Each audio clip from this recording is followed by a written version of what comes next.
नमस्कार दोस्तों, आज की कहानी एक भावनात्मक कहानी है। नेहा ने होटल की बालकनी में कुर्सी पर बैठ अभी चाय का पहला घूंट भरा ही था कि उसकी आंखें खुली की खुली रह गई। बगल वाले कमरे की बालकनी में एक पुरुष रेलिंग पकड़े खड़ा था, जो देखने में पीछे से बिल्कुल अनुराग जैसा लग रहा था। वही 5 फुट 8 इंच लंबाई, छरहरा गठा बदन। नेहा सोचने लगी, ये अनुराग कैसे हो सकता है? उसका यहाँ क्या काम होगा? विचारों के इस झंझावत को झटक कर नेहा शांत सड़क के उस पार झील में तैरती नावों को देखने लगी। दूसरे पल नेहा ने देखा कि झील की ओर देखना बंद कर वो व्यक्ति पलटा और कमरे में जाने के लिए जैसे ही मुड़ा, नेहा को देखकर ठिठक गया और गौर से उसे देखने लगा। अरे अनुराग, तुम यहाँ कैसे? नेहा के मुंह से अचानक ही बोल फूट पड़े। आंखें अनुराग पे ही जमी हुई थी। अनुराग भी भौचक्का था। उसे अपनी आंखों पे विश्वास नहीं हो रहा था कि नेहा इतने सालों बाद उसे इस तरीके से मिलेगी, वो भी उस शहर में जहाँ उसके जीवन के प्रथम प्रेम का अंकुर फूटा था। दोनों एक दूसरे को बालकनी में खड़े अलपक ही देख रहे थे। आंखों में आश्चर्य, दिल में अचानक मिलने का आनंद था और खुशी भी थी। उस पर नैनीताल की ठंडी और मस्त हवा दोनों को अजीब सी चेतनता और स्फूर्ति का सराबोर कर रही थी। अनुराग ने नेहा के प्रश्न का उत्तर मुस्कुराते हुए दिया, अरे यही बात तो मैं तुमसे पूछ रहा हूँ।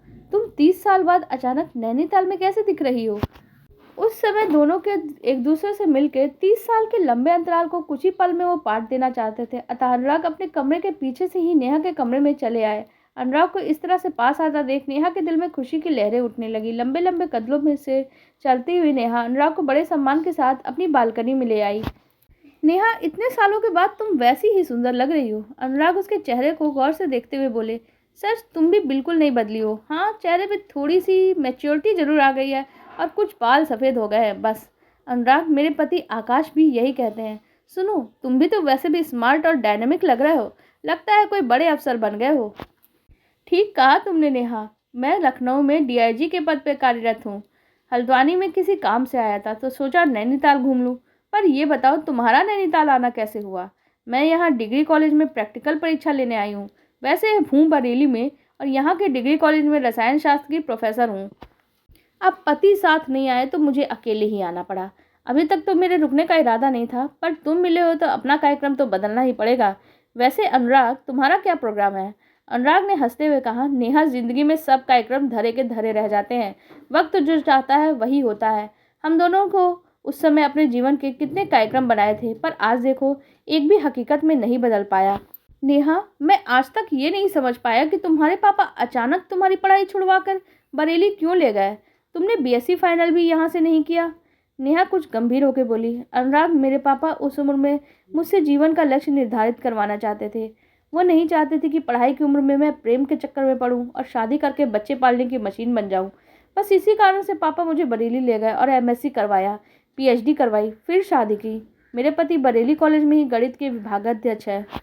वैसे नेहा, कितने बच्चे हैं तुम्हारे? 2 बेटे हैं। बड़ा बेटा इंग्लैंड में डॉक्टर है और वहीं अपने परिवार के साथ रहता है, और दूसरा अमेरिका में इंजीनियर है।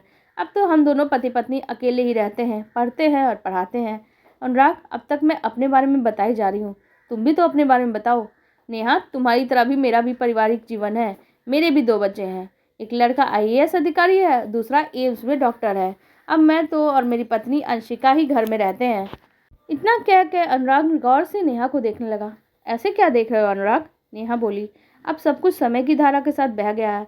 जो प्रेम सत्य था वही मन की कोठरी में संजो के रखा है और उस पर ताला लगा लिया। नेहा, सच, तुमसे अलग होकर वर्षों तक मेरे अंतर मन में उथल पुथल होती रही थी, लेकिन धीरे धीरे मैंने प्रेम को समझा, जो ज्ञान है, निरपेक्ष है और स्वयं में निर्भर नहीं है। अनुराग, तुम ठीक कह रहे हो, नेहा बोली। कभी भी सच्चे प्रेम में कोई लोभ, मोह या प्रतिदान नहीं होता है। यही कारण है कि हमारा सच्चा प्रेम मरा नहीं। आज भी हम एक दूसरे को चाहते हैं, लेकिन देह के आकर्षण से मुक्त होकर। अनुराग कमरे में घुसते बादलों को पहले तो देखता रहा, फिर उन्हें अपनी मुट्ठी में बंद करने लगा। ये देख के नेहा हंस पड़ी और बोली, यह क्या कर रहे हो बच्चों की तरह? नेहा, तुम्हारी हंसी में आज भी वो खनक बरकरार है जो कभी मुझे जीने की प्रेरणा देती थी और जिसके बलबूते आज मैं हर मुश्किल से जीतता रहा हूँ। नेहा थोड़ी देर शांत रही, फिर बेबाकी से बोल पड़ी, अनुराग, इतनी तारीफ नहीं, वो भी पराई स्त्री की।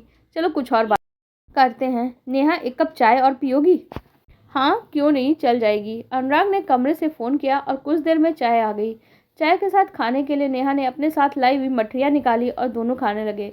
कुछ देर बाद बातों का सिलसिला बंद करते हुए अनुराग बोले, अच्छा चलो अब फ्लैट पे चले। नेहा तैयार होकर जैसे ही बाहर निकली, कमरे में ताला लगाते हुए अनुराग उसकी ओर अलपक देखने लगा। नेहा ने टोका, अनुराग गलत बात, मुझे घूर के देखने की जरूरत नहीं है, फटाफट ताला लगाइए और चलिए। उसने ताला लगाया और फ्लैट की तरफ चल दिया। बातें करते करते दोनों तल्ली ताल पार करके फ्लैट पे आ गए और उसकी ओर बढ़ गए जिधर झील के किनारे रेलिंग बनी हुई थी।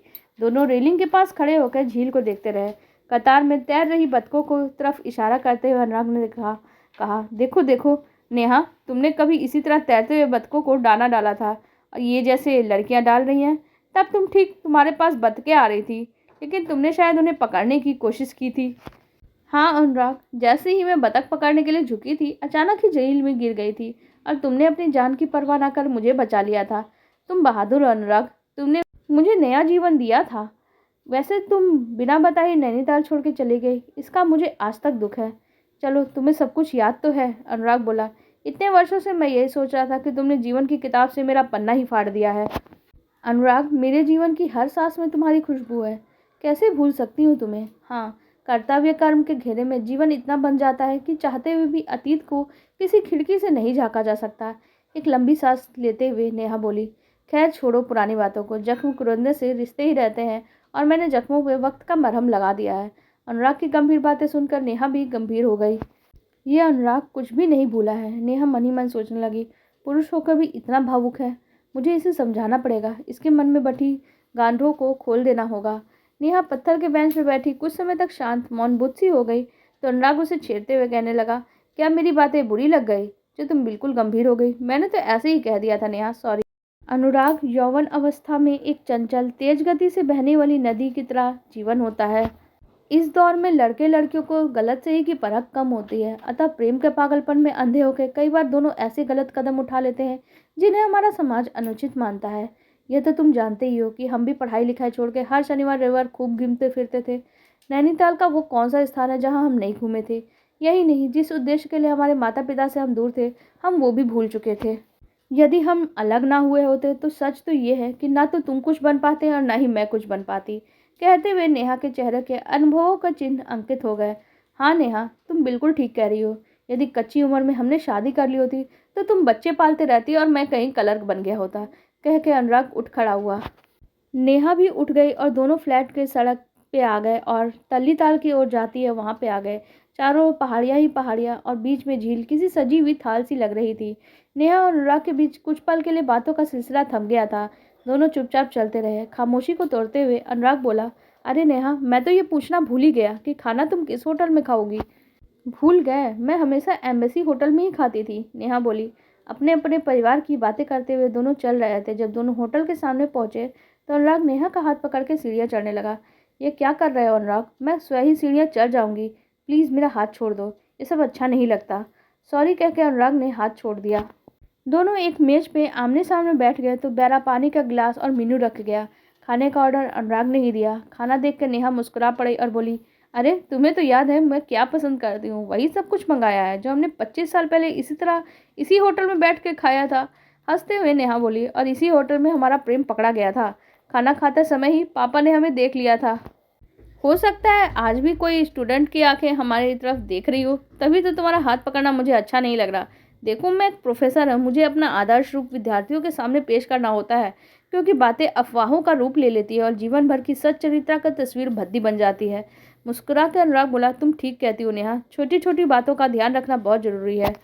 हाँ अनुराग, हम जीवन में सुख तभी प्राप्त कर सकते हैं जब सच्चे प्यार, त्याग और विश्वास को आंचल में समेटे रखें। छोटी छोटी बातों पर सावधानी बरतें। अब देखो ना, मेरे पति मुझे अपने से भी ज़्यादा प्यार करते हैं, क्योंकि मेरा अतीत और वर्तमान दोनों उनके सामने खुली किताब है।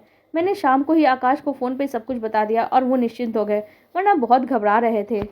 बातों के साथ साथ खाने का सिलसिला खत्म हुआ तो अनुराग बैरों को बिल देकर बाहर आ गया। अनुराग और नेहा चुपचाप होटल की ओर चल रहे थे, लेकिन नेहा के दिमाग में उस समय भी कई सुंदर विचार फुदक रहे थे। वो चौंकी तब अनुराग ने कहा, अरे होटल आ गया नेहा, तुम आगे कहाँ जा रही हो? ओह वेरी सॉरी, मैं तो आगे ही बढ़ गई थी, कुछ ना कुछ सोच रही होगी शायद।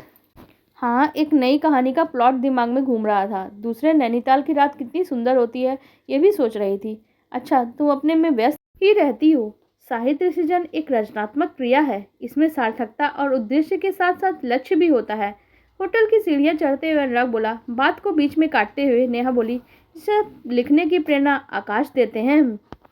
नेहा अपने कमरे में दरवाजा खोलकर अंदर जाने लगी तो अनुराग ने पूछा, क्या अभी से सो जाओगी? अभी तो 11 ही बजे हैं। नहीं अनुराग, कल के लिए कुछ पढ़ना है।